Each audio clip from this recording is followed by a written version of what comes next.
50% көбесі асып кетті. 55-60-қа кетіп қалды. Сонда да ол бой бермей жатыр. Неге олар бой бермейді? Заңда бар емес па? Тоғының, шаруашылықтың кім 51% ұтады, сол директор болып сайланады деген. А бұлар 55-60-қа кетіп қалса да аламай тұр ғой. Шаруашылық директор бой бермей жатыр ғой. Жоқ, ағасы, тыңдаңызшы. Біз қазір қолымызда құжат көріп жатқан жоқпыз. Одан кейін мынау дауға нотариустың өзін шақыруымыз керекпіз. Түсінесіздер ғой? Егер әділ болса, әділ. Көмек сұрап отыр ғой сіздерден бұл кісілер. Жоқ, енді қараңыз, ағасы, мен айтып отырмын ғой. Мен көмек үшін келіп тұрмын сізге. Мен сондықтан да бұл жерде енді өзіңіз де байқап отырсыз ғой. Ақты қараны ажырата білу үшін біріншіден сіздерден құжат керек. Арыздарыңызбен құжат қоса тіркеңіздер. Біріншіден. Екіншіден, біз прокуратураға арыздарыңызды жіберіңіздер. Прокуратура және полицияға арыздарыңызды дайындаңыздар. 3 арыз керек. Полиция, прокуратура және маған. Түсінді ғой? Содан кейін полиция нотариусты шақырады. Біз мысалы солтүстік Қазақстанда анау сенімхатты адамның сыртынан рәсімдеген нотариусты қылмыстық іс қозғауға байланысты арыз бергенбіз. Бірақ та алаяқтарды ұстағанда нотариусты ұстай алмай жатырмыз. Түсінді ғой? Себебі нотариустың өзінің жаңағы журналы бар. Журналы жоқ қазір. Түсінді ғой? Журнал регистрация нотариальных действий. Яғни басқаша айтқанда қылмыстық заңсыз пиғылмен, арам пиғылмен жасаған іс-әрекетті өздей жүру дейді ғой. Сол жоқ. Ал онсыз қылмыстық іс қозғау өте қиын. Түсінді ғой? Сондықтан да ол полиция егер де іс-әрекетте қылмыстық құрам болса, қылмыстық істі қозғайды. Және барлық тараптарын бәрін шақырады. Түсінді ғой? Міне осы айтатын нәрсе. Егер де осы көмегімді қабыл алам десеңіздер, мен сіздерге көмектесемін. Түсінді ғой? Ал былай сотқа арыз беріп, ол сіздердің құқықтарыңыз. Не прокуратураның құқығы. Түсінді ғой? Не сіз, не прокуратураның құқығы. Бұл жерде мынандай бір мәселе, сізге де бұл енді Бақытжан Базарбек белгілі заңгер, жақсы біледі, парламент депутаты. Бір топтың жағына шыға алмайды. Ар жағында да сайлаушылар, ар жағында да азаматтар. Сол себептен әділдік болмайды, егер тек қана сіздердің айтқандарыңыз жақсы. Бірақ бұл жағдайда айтайын енді. Бір қараңыздар, жаңа сіздердікі шынымен солай болатын болса, арыз жазған кезде үлескер жаңағы 60% деп тұрсыз ғой, сол 60% адамдардан қолын жинап аттармен, міне біз 567 адамбыз, міне аттарымыз, фамилиямыз, иімізбен сөйтіп бас прокуратураға, полицияға Бақытжан Базарбектің аттан жазсаңыздар, онда бір жағы көрініп тұрады құжаттармен, екінші жағы түсініп қарауына болады, үшінші бейтарап дегенмен де өз заңын қарағаннан кейін Бақытжан Базарбек осы қағазды прокуратураға жібере алады. Көрдіңіздер ме? Қазір жаңа әрине эмоциямен айтатын болсақ, неге қабылдамайды? Бақытжан Базарбек бар, ТО-ға да белгіңді бер деп айтамайды, себебі ТО-ның жұмысын ішіне араласса, Бақытжан Базарбектікі заңсыз болады. Себебі ол екі жаққа бірдей болу керек. Ол жақта да азаматтар бар. Вот соны айтып қойайын деп. Ол жаңа әрине келіп бізге шешіп берсе, ана ТО-ға айтыңызшы, біз көпшілік болдық қой, бізге белгіні бере салып жүре алмайды. Бақшадаға қош келдіңіз, Қызылорда еліне. Біз Мәдіғазы деген шетел алып қой, бұл қожалармалық, Мәдіғазы деген шаруашылық. Осы шаруашылықты ауылды дамытуға біздің әкелеріміз, аталарымыз үлес қосты. Біз осы январдан бастап, осы нәрсе басталғаннан бастап, біз бірталай адам жүрміз ғой осы істің соңында. Бұл 2017 жылы біз Сұлтан-Сүлеймен Камалда халық болып ел болып, ауылдың 90% сеніп бердік. Ауылдың баласы осы ауылды гүлдендіріп істейді, осы ауылды басқарады деп. 2 жылдан кейін, бұның алғандан кейін 2 жылдан кейін бұның өзіне сыға берді ғой шекіледі. Бірінші, бүкіл ауылда қандай мекеме бар? Мектеп бар, ауыл совет бар, балабақша бар, музыкальный школа бар. Бұл биліктің бәрін өзінің қолына алып алды. Бұл қазір ауылда шіркейлі би сияқты. Бұны жаймен өзіңіз зерттеп көрсеңіз де болады. Мектепке, мұғалімге қол жуатын адам аламақ, Сұлтан-Сүлеймен Камалдың айтуымен адам алынады. Балабақшаға адам алынады, Сұлтан-Сүлеймен Камалдың айтуымен алынады.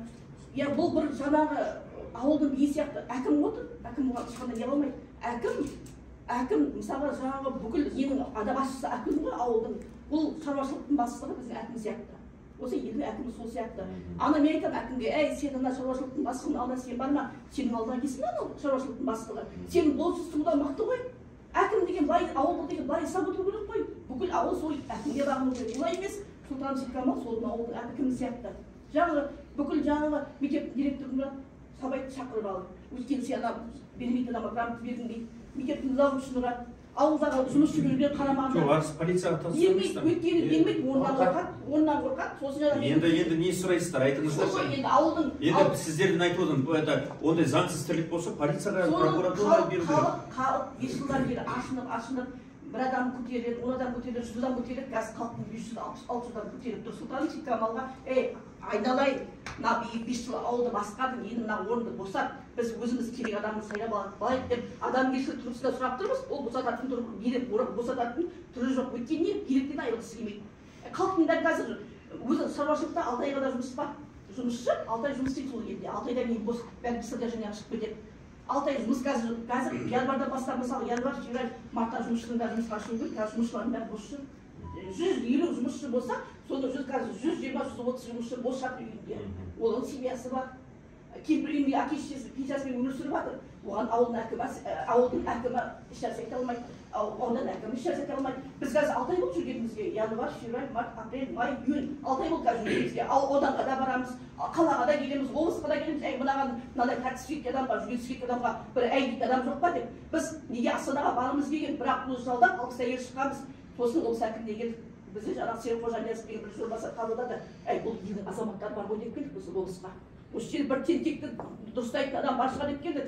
Бұл әлі бой бермей келді. Прокурорға да бағынбайды, сотқа да бағынбайды. Сонда бұндай бұл дайындай іспете бере ма бұл? Сонда қара жұмысшы қазір ашып отыр үйінде. Үйінде кемпіріне шалды пенсиясымен өмір сүріп отыр. Сонда бұл жаңағы 550 құрылтайшы, не құрылтайшының өзі? 500 құрылтай, 50 құрылтайшы мен дамияға бүкіл жаңағы жиналыстың несін болып, бүкіл дәмелісін санадым. Сонда жаңағы Майлықожа Олжасқа дауыс берген енің бәрі дәмелісі өзіне алып. Барлық адамдар наразы ма ол кісіге? Наразы. Енді наразы болса, жалпы жиналысты ұйымдастырып... Жалпы жиналыс болды ғой екісіде. Тұра тұрыңыз. Үлестеріңіз қанша? 970 общий құрылтайшы 970 қой. Жалпы жер пайдалану құқығы толығымен үлестік жерлер ма? Не? Бар. 1/20 таза егістік жер, 3/05 шабындық жер, 4/25 адам басына. Енді қараңыздар, мынандай нәрсе ғой, бізде кәсіпкерлік кодексінің талаптары бар. Мынау шаруа қожалығы шаруа қожалығының несін басқару. Шаруа қожалығының шешімдері жалпы жиналыстың басым көпшілігімен қабылданады. Сіздер жалпы жиналыстың 2022-ның 2 сәуірінде құрылтайшылардың бәрі жиналды бір үйіне. Сөйтіп біз сағат 7:30-дан бастап жиналысқа ертерек барып, анандай дәмелісіміз тіркетейік, қолымыз паспортымызды алып бар тіркетейік деп. Сағат 11-дегі жиналысқа сағат 7-ден барып ертерек бар тіркелейік деп. Ол келді сағат 11-ге 10 минут қалғанда келді де тіркейді адамдар жоқ. Біз адам отырмыз жаңағы 500 адам отырмыз жаңағы сол жас Майлықожаевты қолдайды деген адам. Ол 11-ге 10 минут қалғанда келді де тіркеліңдер дейді. Адам 10 минутта 11-ге жиналысқа адам 10 минут бұрын тіркеле ма? 500 адам тіркеле ма мысалға? Тіркелмейді ғой. Ақымақ адамдар біледі ғой. Келді де біз анау жаңа заңгеріміз жоғарыда жүр, енді адамдар тіркеліп жиналысты микрофонды алып алған, ол жиналыс ол басқаруға, оның құқығы жоқ. Ол отыру керек, басқа жиналыс жаңағы директор боламын деген басшы. Біздің Майлықожа Олжасы қолдап тұрмыз, Сұлтан Шеккамал екеуі залда отыру керек көпшіліктің ішінде. Ол микрофонды алып алған, ана коридордан бастап театрдың отырады ішінде. Ешкімге менсінбейді ғой, өйткені халық менсініп тұрған жоқ. Микрофонды алып алған, пәленше түгенше мен айтып болайын, бас сөзімді бөлмеңіз. Микрофонды алып алған, жиналысты бастап жеді өзі. Жаңағы оған ешкімде құқықты берген жоқ. Жиналысты бастап жеді. Сөйтті де өзі айтып қаттамасы қалтасында, қаттаманы күні бұрын істеп алған. Мені 700 адам дауыс берген. Мен бүгінгі жинақ не бойынша 700 адаммен мен совхоз директоры мен деді, шықта кетті. Біз отырмыз залда. Сол жерде ауданның әкімі, ауданның әкіміне түсетін кісі де бар. Роводның бастығы бар. Біз отырдық қалып, сосын біз айттық, кете берсін бұл. Біз өзіміздің шаруашылықтың төрағасын өзіміз сайлап алайық. Сонда заңсыздық. Қайтадан жиналыс бастадық. Сол жерде қайтадан өзіміз. Нешке дейін жиналыс? Сағат, мен айтайын, сол 7-ге шекте барған жиналысқа кешкі сағат 8-де үйімізде. Қандай мәселе қойдыңыз жалпы жиналыста? Жиналыста шаруашылықтың төрағасын ауыстыру. Ол жиналысты өзі бастады ғой. Қандай шешім қабылдады? Шешім айттым ғой, хаттама толтырылған жоқ ол жерде. Ол хаттаманың қалтасын мынандай парақты алып кепті, костюмнің ішінде көзде очки, баста кепкі. Костюмнің қалтасынан хаттаманы алып та, мынаны сатылады микрофонмен оқыды да, менің есебім бойынша 700 жылдан мен директорым деді кетті, біз отырып та қалдық, мынау қалай мына елде тәртіп жоқ па деді, мына жерде заң жоқ па, тәртіп жоқ па, ол қаншада біз құлымыз ғой. 1200 нәрсе болып біз кетіп қалғаннан қайтадан оңдан жинас бастадық, күн тәртібінде мәселе қараймыз деп. Сөйтіп қарап, бір ауыз дауысқа салдық, бір ауыздан дауысқа салдық деп өзіміз төраға сайладық. Сөйтіп жинақ жасадық. Заң жүзінде біздің енді заңгеріміз бар, сол бәрін тәртібін үйретіп отыр ғой. Сол жерде отырып, бұрын емес, планшетті, компьютерді әкеп, дәл сол жерде хаттама жасалды заң бойынша. Сөйтіп қайтпай сол паспортымызбен сол неге қол қойып кеттік. Сол хаттаманы есту тіркемей тұр ғой. Тіркемей ма? Тіркемей тұр ғой. Соны тіркетуге көмек берулеріңіз керек қой. Сол кезде біз олжасты директорды сайлап аламыз ғой. Біз енді анау біз сізді көмек сұрап тұрғанымыз сол. Нұрсұлтан аға, соңында 20 адам ба, шаруашылықтың директоры үлкен сыйлаған жоқ, жасы да сыйлаған жоқ, 20 адаммен шықты да кетті. Біз отырып қалдық. Біз не болғанын таң қалдық. Мысалға ғой, бұл ақылды, сауатты, мысалға үйсіз білген жігіт қой. Сол елді басқарып деген азамат сондай істей ма? Мен өкпелейтінім сол. Ауылды қазір мына екі үй ма, көршіме қатыспаймыз. Ауылды кісі алып болды. Ағай мен ағайын қатыспай. Бұндай өмірде ауылымызда болмаған жағдай түгіл. Қазір ауылымыз бөлініп кетті, ағайын бөлініп кетті. Біреу сұлтанов сөз сөйлейді, біреу жаңа Сұлтановқа неге қарсы шықтың деп сөз сөйлейді. Мен тұрған әкемдер айтады. Өзіңіз айтып отырсыз ғой жаңа, барлығы қолдап отырсыздар деп отырсыз ғой. Енді оның адамдары бар ғой. Енді бәрі Байлықожаевты 100% қолдап тұрған жоқпыз ғой. 70% қолдап тұрмыз. Мысалы Байлықожаев ол жас шаруашылықтың басқара жас бала істейді деп. Неге басқарады деп отырмыз? Өйткені намазы бар. Иманды жас бала сол істейді деп соған сеніп отырмыз. Мына түгіліп болдық, Сұлтанов командада түгіліп болдық.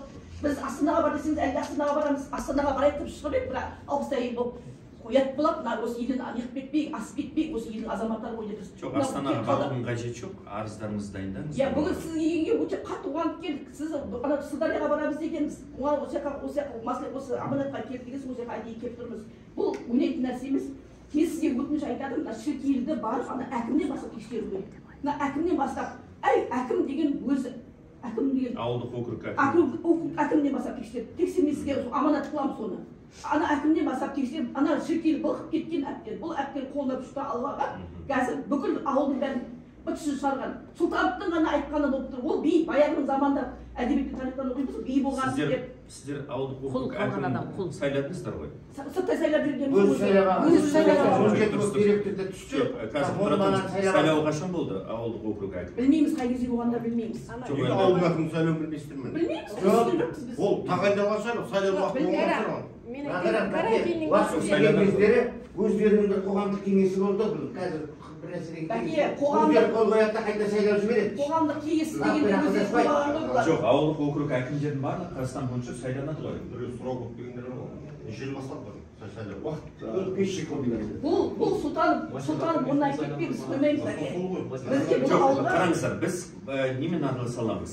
Не біліп сіз кіре алмайын деп тұрсыз ғой, тоғыз шаруашылықты кіре алмайын деп. Бірақ заң бар емес па, заң бар, әкім бар.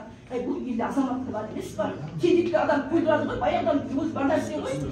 Қараңыз, әкімнің әрекетсіздігі орын алса, ауылдық округ пен аудан әкімдігінің әрекетсіздігі орын алса, және халықтың әлеуметтік несі мынау қайшылықтары кәдімгідей қозып отырса, оған әрекетсіздікті танытып отырса, мұндай жағдайларда біз прокуратура арқылы араласа аламыз. Ол бір. Екіншіден, егер де заңсыз әкімнің іс-әрекеттері орын алып отырса, заңсыз әрекеттер, ондай жағдайларда комиссия араласуы мүмкін. Әкімді де өзі әкімде жамағайында бір жиын бар, өзі сайлап алған, рақыт. Әкімде ана кешегі кісілер келіп жатса, мысалы ауылға сыртта кісілер келеді ғой, біз білмейміз. Өйткені біз андай бір жалғыз айтып барымыз жүреді, онда дұрыс емес деп. Бізге айтылмайды. Өйткені ана кілең өзі сөзін сөйлейтін адамды айтады ғой. Сөйтіп сонымен әдемі қылып, әкімдегі азамат, шаруашылықтың директоры азамат деп. Сайлау кезінде сайланған халық сұраққа келген жоқ. Сұрауға қашан келеді оны? Бәке, мына ауылдың қандай болып тұрған әкімнің нашарлығына байланысты. Әкім мықты болса, шаруашылықтың бастығын орнына қойса, мынандай ауылда мынандай нәрсе болмайды. Өйткені жас баланы қойып қойған, отыр десе ол отырады, көресек тұрады, әкім рахым оған. Ана көлде басқарып отыр шаруашылықтың бастығы. Әкім әкімді бүйтіп басқарып өткізсе өз әкіммен айтып қалам, жұмыс істейсің ба, жұмыс істемейсің ба, жұмыс істемейсің мысалы орынды босат деп әкімге айтып қалдым. Мынаны шіркейлі алып. Қараңыздаршы, мынандай мен заңгер ретінде бүйтіп кейбір нәрселерді бүйтіп өзіме түйіп отырдым. Біріншіден, мынау сыртыңыздан нені ресми мынау несі сенім хаттарыңызды сыртыңыздан рәсімдеп жіберген нотариусы бар. Сол іс-әрекетті өзіме түйіп отырмын. Одан кейін мынау сіздер жалпы жиналысты ұйымдастырдыңыздар ғой. Жалпы жиналыстың хаттамасын дайындадыңыздар. Хаттамасын дайындап, оны юстицияға жібердіңіздер. Юстиция тіркемей жатыр. Осыны да мен өзім түйіндеп жатырмын. Соны маған қағаз жүзінде арызын өзіне көрсетіңіздер. Себебі мен бұны бас прокуратура мен әділет министрінен видеоларда бар сол. Жоқ, видео қажет емес. Бізге видео қажет емес. Бізге құжат керек. Арызыңыз, хаттамаңыз, әділет департаментінің бас тартуы, тіркеуден бас тартуы себебін қарауымыз керекпіз. Одан кейін мынау кейбір азаматтардың мынау сіз айтып отырсыз ғой, мынау мен сыртынан не бердіңіздер, сот істі қаралып отыр. Мен соның мынау сыртынан рәсімдеп жіберген сенім хаттар, нотариустың рәсімдеп жіберген сенім хаттар, адамдардың тізімі, кімнің сыртынан рәсімдеп жіберді, прокуратура көру керек. Түсінікті ғой? Міне осы құжаттамаларды маған әзірлеп, дайындап жолдаңыздар. Мен оны өзім қараймын, араларыңыздан біреумен телефон алмасам да байланыс ұстаймын. Түсінікті ғой? Себеп бұл жерде жоқ өтпес үшін мен жоғарыда кішкене байланыс ұстаймын. Түсінікті ғой? Бірақ та ол деген күнделікті менімен біздің негізгі жұмысымыз заң қабылдау ғой. Қазір мен біраз халық үшін, ел үшін заңға өзгерістер енгізейін деп отырмын. Соның бірі өзгерістердің бірі мынандай әсіресе мына ТО шаруа қожалықтардағы өзгерістердің бірі дивиденд. Көп ТО-лар шартты жер үлестерінің үлескерлердің жерлерін жинап алады, ал бір ай, бірінші жыл, екінші жыл дивиденд төлеп, содан ұмытып кетеді. Халық сөйтіп қазақша айтқанда қаңғырып кетеді. Анау прокуратураны, әкімдікке барып арыз жазып дегендей. Сондықтан да біз жер кодексінің 65-ші бабына 13-ші тармағына дивиденд төлеу міндеттемелерін қоямыз. Егер ол дивидендті төлемесе, мұндай жерде жалға алу шартын тоқтатамыз. Бірақ та бұл жерде жалға алу шартын тоқтатса, сіздер шартты жер үлестеріңізден айырылып қаласыздар. Түсінікті ғой? Сондықтан да бұл жерде сіздерге тимейтіндей заңға тиісті өзгерістерді енгізуіміз керекпіз. Шартты жер үлестерінің иелеріне. Түсінікті ғой? Одан кейін екіншісі көп ТО-ның жаңағы басшылары, шаруа қожалықтың басшылары халықтың жер үлестерінен тұратын жер пайдалану құқығын банкке кепілге қоя салады, залогқа қойып жібереді. Енді оны біз тоқтатайын деп отырмыз. Түсінікті ғой? Қоюға тыйым салайын деп отырмыз. Егер де ол жалпы жиналыстың шешімінсіз жүзеге асырылатын болса. Одан кейін тағы да бір жақсы өзгерістердің бірі бұл шартты жер үлесінің иелерінің аты жөні. Біз толығымен аты жөнін бәрін ортақ реестрге енгіземіз. Реестр деген ақпараттық жүйені енгіземіз. Енді сіздер өздеріңіз порталға кіріп, өзіңіздің аты жөніңізді, пайларыңыз бар ма, жоқ па? Ол мүмкін ол пайларды әкім барғанда қаулымен басқа біреуге беріп жіберген шығар. Сондықтан да ол реестрден өзіңіздің аты жөніңізді, қай ТО, қай шаруа қожалықтың ішінде отырғаныңызды көре аласыз. Соған байланысты осы ұсыныстарды енгізіп отырмыз. Ең заң жоба ретінде қазір Алла қаласа барлық талқылаудан өтеміз. Егер ол қабылданса, халықтың игілігі үшін қолданылады. Одан кейін жайылымдар туралы заңды қазір қабылдап отырмыз. Бұл бірінші парламенттің оқылымы шығып отыр. Ол жайылымдар туралы заңға сәйкес қоғамдық жайылым деген ұғымды енгізіп отырмыз. Енді біз игерілмеген, пайдаланбаған жерлерді мемлекеттік меншікке қайтарамыз да, оны қоғамдық жайылым ретінде отырғызамыз. Қоғамдық жайылым болғаннан кейін ол Сексенбайға, Нұрлыбайға, Алпамысқа берілмейді, ол қоғамдық жайылым. Түсінікті ғой? Бұл базада ақпараттық жүйеде қоғамдық жайылым. Еркін малыңды жайып отырасың. Оны әкім ешкімге беруге құқығы жоқ. Қоғамдық жайылым. Сосын конкурстардың талаптарында жеңілдетейін деп отырмыз. Мысалы, конкурстен қатысам дегендер, егер бір ауылда 5 жыл тұрса, үзбей сол ауылда 5 жыл тұрса, ол конкурстың барысында қосымша балға ие болады. Түсінікті ғой? Бал беріледі конкурстың барысында. Қосымша бал беріледі. Сөйтіп ол конкурстың жеңімпазы атануы мүмкін. Дегенде бір жақсы өзгерістерді біз енгізейін деп отырмыз. Халық үшін, ел үшін. Әрине, мына жерде түсініп тұрмын, мынандай жағдай шаруашылықтың жағдай. Біз қазір шаруашылыққа ішіне кірсек, біріншіден мен парламент депутаты ретінде шаруашылық серіктестіктер туралы заңның нормаларын бұзамын. Осы заңды өзгертуге болмайды. Ол бірнеше заңды Мен өзгертуге. кәсіпкерді заң шығып кеткен, осы мен министерстводан достық үйіне келгенде осы сұрақты қойғаным 20-шы жыл ма, 21-ші жыл ма. Кәсіпкерлерге араласуға болмайды. Құзырлы орындар, Мемлекеттік орган. Жоқ, бірақ бізде прокуратура туралы заң. Сұрақ қойғам сол, министерстводан бір ер кісі, үлкен кісі келді, бір әйел кісі келді. Мына кәсіпкерге ауыл шаруашылығын кіргізбесеңіздер, кәсіпкер мысалы өзінің жеке рестораны болса, жеке фирмасы болса, басқасы болса дұрыс осы деді. Мына ауыл шаруашылығына бұл заң келмейді ғой, өйткені ол директор бар власты ұстап алады, сосын жиналыс жасалып шешіледі.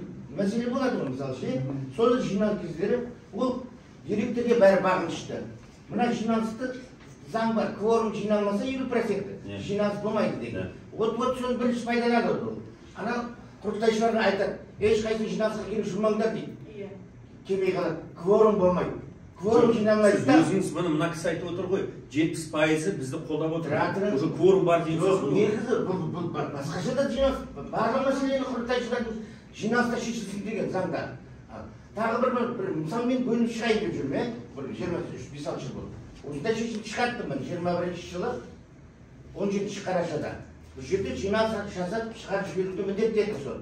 Ол мен мынаны апардым да соттың орындаушысына бердім. Соттың орындаушысын атқару парағын бердім. 15 күннің ішінде мен оны күтемін деп бүйтемін, бір айын бірден жиналысты жасады. Ал мына қараңыз заңы жоқ. Соттың шешімі шықты ма? Соттың шешімі шығып тұр ғой, апарып тұрмын соттың орындаушысына. Мына нені орындатып берді. Мына қараңыз заңның жоқтығын.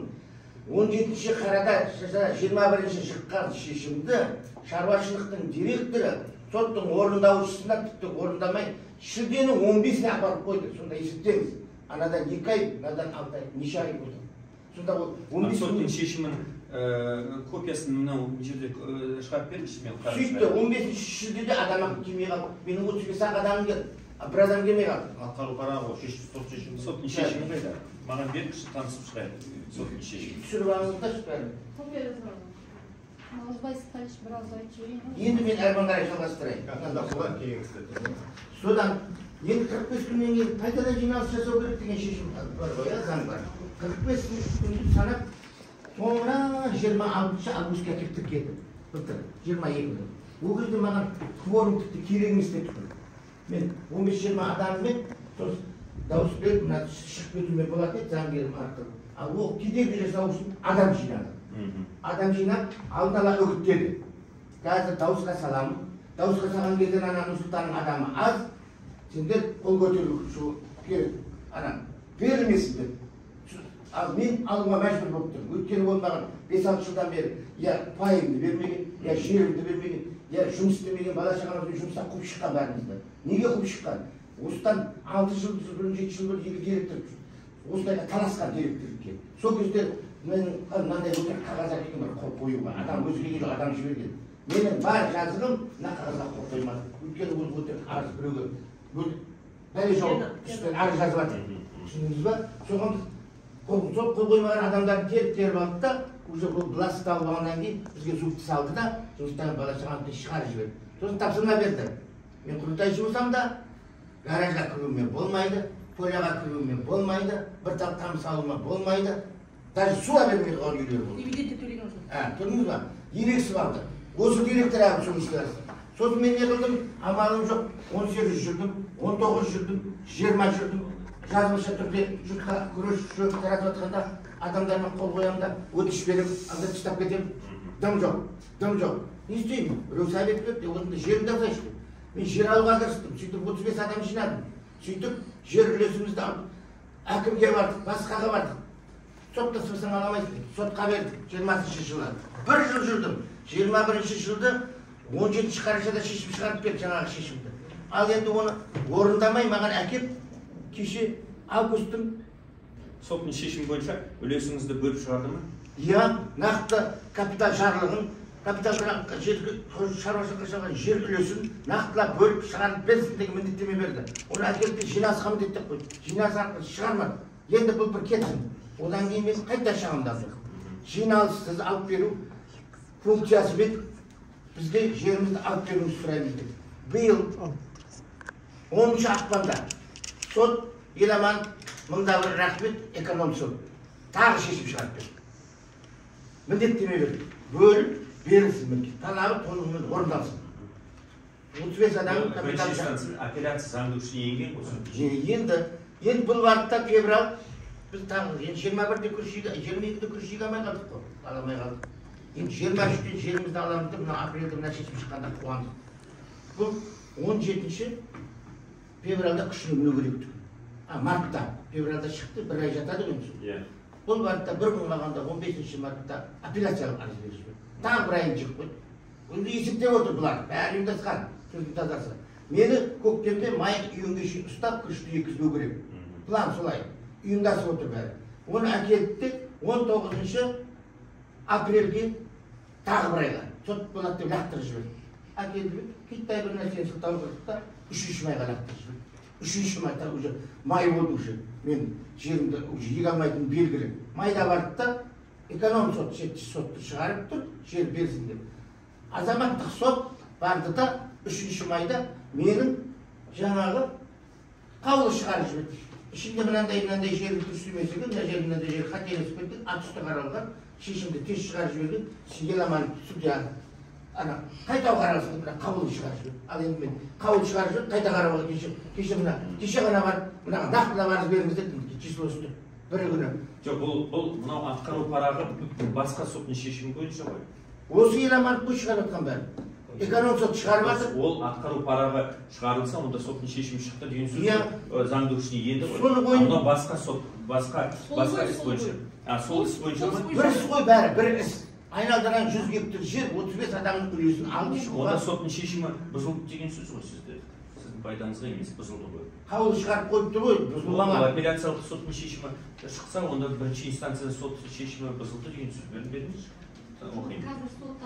Қайта қаралсын деп жатыр ғой. Мына басқарманың өкілін тыңдашы, бұл мәселенің бәрі бізде заңға келіп тіреліп қалып отыр. Ол кісілерде Бізге келгенде заң отыр. Заңды көзгерту керек қой, біз саналы жүру керек. қара жұмысшыға салынарда андай нелерге жаңағы ауылды билік бір минут тыңдаңызшы, мен жаңағы несін айтайын. Нұрсұлтан ағаны біз басынан аяғына дейін көріп отырмыз қандай жұмыс жасап жатқанын. 2021 жылы сізде қараша айында соттың шешімі шықты. Ол оған дейін жалпы жиналысты өткізуден директоры қашып жүр деген. Былайша жалпы жиналыс өтпеді. Үлесті бөліп беру туралы. Сосын кейін бұның 21 жылы қараша айында жер үлесін бөліп алу туралы жиналысты өткізуді міндеттеу туралы соттың шешімі қабылданды. 21 жылы. Ол орындалмады. Сосын кейін бұл кісі жеке сот орындаушысын жалдады, атқару парағы бойынша. Жеке сот орындаушы жүріп 22 жылы жиналысты өткізуге жиналысты шақыртқызды. Шілде айында Шілдеде сосын августте болды. бір рет жиналысқа шақырған уақытта кворум болмады деді. Екінші рет шақыртқан уақытта міндеттеп суда исполнительмен шақырып отқан жиналысымыз. Екінші рет шақыртқан уақытта бұл уақытта уже оның жаңағы несі бөліп беруге жатпайды деген сондай шешім шығарды. Дауысқа салмай-ақ, тұрғымай-ақ жаңағыдай хаттама жасаушы еді. Бұл жерді бөліп беруге жатпайды деген шешім шығарды. Кім шешімін қабылдады? Жаңа жалпы жиналыс. Енді бұл кісі алды да сол Қалай соттың шешімі орындамайды жалпы жиналыс? Ол жалпы жиналысты өткізуді міндеттеу туралы бірінші соттың шешімі. Жалпы жиналысты енді бұл міндеттеді, жалпы жиналысты бір емес екі рет өткізді. Біріншісінде кворум болмады, өтпей қалды. Екіншісінде жаңағы көпшілік қарсы болып деп хаттама жазып жіберді. қарсы бөліп беруге жатпайды деген сондай шешім шығарды. Сосын бұл кісі алды да жаңағы бөліп беруге жатпайды деген шешім, бұл үлесшілердің құқығын бұзатын шешім деп сотқа тағы талап арыз берді. Сотта эконом сот қой сізге де. Эконом сот. Бұл бөліп беруді міндеттеу туралы соттың шешімі шықты. Бөліп беруді міндеттеу туралы соттың шешімі биыл ақпан айында шықты. Одан кейін ол бөліп бермей, ол тағы да жаңа апелляцияға берді. Апелляциядан жаңағы ол қайтадан бірінші саты сотына қайтып келіп тұр. Сонымен бұл кісілер шешіп сол ана соттан шығарып, мына соттан енді бұл ана соттан сот шығарып. процесі ғой енді не істейсіз біз сот процесінде Жалғыз мен емес, басқа да осындай адам басқа жалпы заңды көз Жалпы проблеманы түсіндіңіз ғой бәке. Иә, түсіндім. Жалпы проблеманы түсіндіңіз. бір ауызмен Әрқайсысы кездесіп 300 адамның жеке проблемасы шыға бастайды. Осы проблема шешу керек қой. бір ауызмен ұсыныс айтып кетейінші. Осы мен енді осы жер білушілердің мәселелерімен тікелей айналысам басқармада. Күнделікті осы кісілердің мұң-мұқтажын тыңдап күнде алдымызға келеді. Біз заңға келгенде тіреліп қаламыз. Ол туралы заңда жаңағы жалпы жиналысқа ссылка жасайды. Жалпы жиналыс өтеді, өтпейді, ол мәселесі тағы да жаңағыдай 2 жыл, 3 жыл несі бар, жоқ, басқасы жоқ, өтпеген деген мәселесі бар. Одан кейін ол жаңағы доверенностьтің мәселесі бар. Ешқандай мысалы осы орган оның доверенностьін барып тексере алмайды. Оған біз барып кіре алмаймыз. Мысалы бұл тода 1000 адам болатын болса, мына тоның директоры айтады, действующий директор, менде 700 адамның доверенностьі бар. Қарсы бөліп шығамыз деген адам айтады, менде 600 адамның доверенностьі бар дейді. Доверенностьін санасаңыз, екеуін қоссаңыз 1300 адамның доверенностьі бар. По факту бұл жерде 900 адам бар мысалы да. Осыған келгенде біз доверенностьті тексере алатын, ол жалпы жиналысты өткізуді ол сотқа жеткізбей міндеттей алатын бір бос органға полномочия беруіміз керек. Жер инспекциясы бізде жұмыс жасап жатыр. Оның инспекторский контрольно-надзорный функциясы бар, неге соларға бермейміз? Олар жылына 2 рет, мысалы, тоның директорын жаңа жалпы жиналысын өткізіп, есеп беру жиналысын өткізуді міндеттеу туралы да соған функция берсек, вот сол кезде біздің мәселеміздің мынау бәрі болмаса да 60-70% шешіледі оны. Осындай менің ұсынысым бар.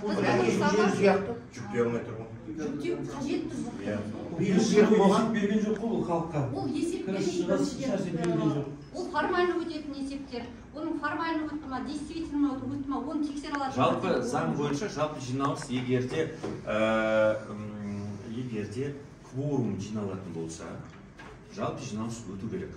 Ал егер кворум жиналған өзінде жалпы жиналысты ұйымдастырмаса, және ұйымдастырмаса басшылық, ТО-ның басшылығы, шаруа қожалығының басшылығы, онда жер кодексінің және жауапкершілігі шектеулі серіктестіктер туралы және кәсіпкерлік кодексінің нормасын бұзу деп есептелінеді. Только бұл осы ұсыныс орынды ұсыныс негізінде. Бұны егер жермен байланысты, жалпы жиналыс жермен байланысты болатын болса, жалпы жиналыстың барлығы жермен ғана емес, кейбіреулер имущественный пай деген бар, мүліктік пайлар бар, кейбіреулері директорды тағайындау деген бар, директорды қызметінен босатуы мінсіздік, ол жермен байланысты емес ол. Түсінікті ғой, астықты бөлу деген мәселе көтерілуі мүмкін. Лизингке техниканы алу ол жермен байланысты болуы мүмкін емес. Егер жермен байланысты болатын болса, жалпы жиналысты ұйымдастыру, ондай жағдайларда оны жер инспекциясының функциясына отырғызуға болады. Ол ай өткеніз ағайындар. Басқа директорлар топыраққа көшіріп, басқа директорлар халқын асырап отыр, ауылын жандып отыр. Қалай сеңші? Мен қазір уже аэропортқа кетуім керек. Бірақ та сіз басшы ретінде маған жазбаша ұсыныстарыңызды дайындаңыздар, мына халық үшін. Біз жер кодексінен жауапкершілігі шектеулі серіктестіктер заңға өзгерістер енгізу туралы ұсынысты дайындайық. Түсінікті ғой? Ол ұсынысты қалай? бір жылдан көлемінде, бір жарым жылдың көлемінде қабылдана ма? Әйтеуір қабылданады. Түсінікті ғой? Оны біз талқылаймыз. Бірақ та осы халық үшін осы ұсынысты енгізейік. Маған номер жазып бересіз. Біздің ауылымызда енді қан төгуге ғана оған да Жеке телефоны. Депутат жеке телефоны. Шындықтайды, осын түсініңізден. Бір бауыз өтірілмей. Арыз түссін, бұл кісі өзінің депутаттық бақылауына қояды.